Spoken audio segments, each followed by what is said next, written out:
আসন্ন ত্রয়োদশ জাতীয় সংসদ নির্বাচন ও গণভোট 2026 উপলক্ষে পটুয়াখালী জেলায় 513টি ভোট কেন্দ্রের মধ্যে আমাদের 204টি হচ্ছে অধিক গুরুত্বপূর্ণ, আর 249টি গুরুত্বপূর্ণ, আর 60টি হচ্ছে সাধারণ।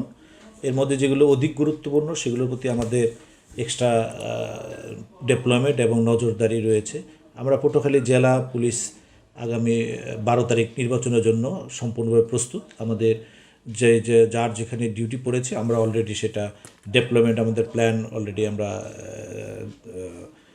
কার্যকর পদক্ষেপ নিয়েছি এবং যার যার ডিউটি সেখানে চলে গিয়েছে। আমরা সম্পূর্ণভাবে প্রস্তুত। যে কোনো ধরনের প্রতিবন্ধকতা বা যে কোনো ধরনের প্রস্তুতির জন্য আমরা সব ধরনের প্রস্তুতি সম্পন্ন করেছি।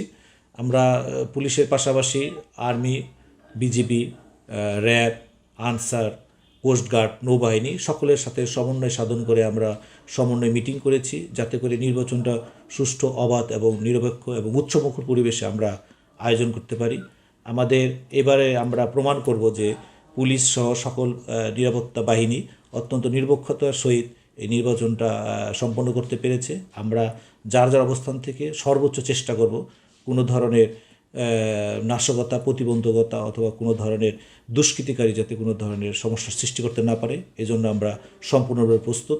আশা করি আপনাদের একটি সুন্দর, নিরপেক্ষ, উৎসবমুখর নির্বাচন উপহার দিতে পারব।